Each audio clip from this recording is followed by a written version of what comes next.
மாதத்துக்கு உண்டான சிறப்புகளை பற்றி பார்ப்போம். வீடியோக்குள்ளே போகலாம்.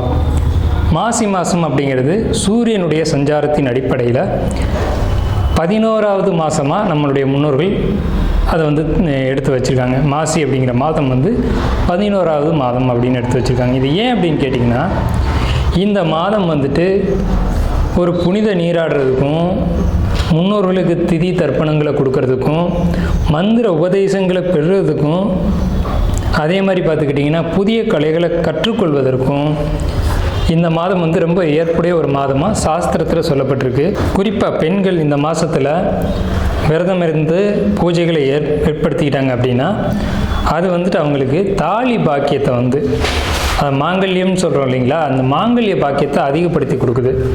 தாலி பாக்கியம் தான் ஒரு பெண்ணுக்கு ரொம்ப அவசியமான ஒரு விஷயம். அப்போ அந்த மாங்கல்யம்ன்ற விஷயம் இந்த மாசி மாதத்தில் சிறப்பான ஒரு இடம் பெறுது. மாசி மாதத்தில் தான் மாசி சிவன் ராத்திரி அப்படின்ற ஒரு விஷயம் வருது.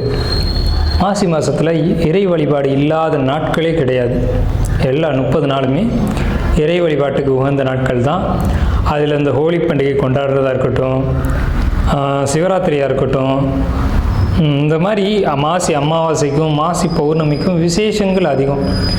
இதில் திருமால் மகாவிஷ்ணுவா அவதாரம் எடுத்த ஒரு மாதம் திருமால் மகாவிஷ்ணுவா அவதாரம் எடுத்த மாதம் மாசி மாதம்தான்.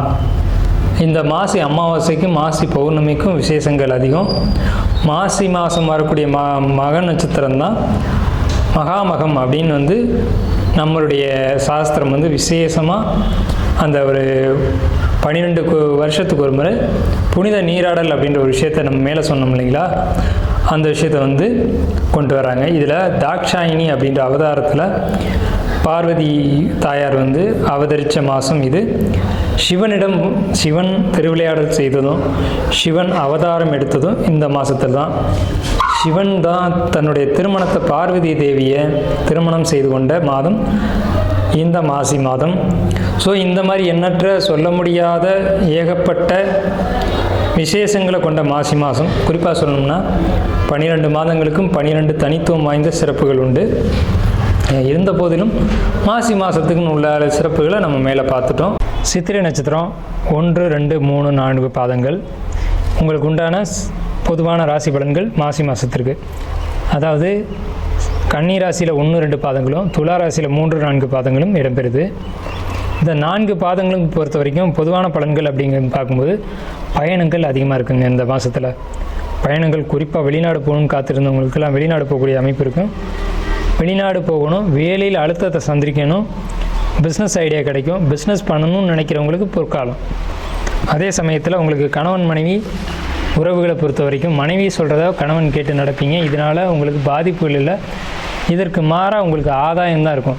மனைவி சொல்லே மந்திரம் அப்படின்னு நீங்கள் இருந்தீங்க அப்படின்னா சித்திரை நட்சத்திரக்காரங்க பெரிய ஒரு வெற்றியும் முன்னேற்றத்தையும் நிச்சயமாக பார்ப்பீங்க.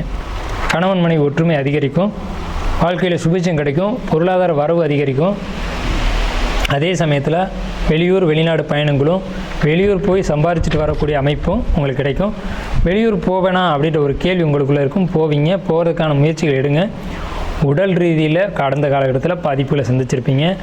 அதனால் இனி வரக்கூடிய காலகட்டம் உங்களுக்கு பாதிப்பை தரும் அப்படின்னு கேட்டிங்கன்னா கண்டிப்பாக இல்லை. உடல் ஆரோக்கியத்தில் வெகுவான முன்னேற்றத்தை நீங்கள் சந்திப்பீங்க.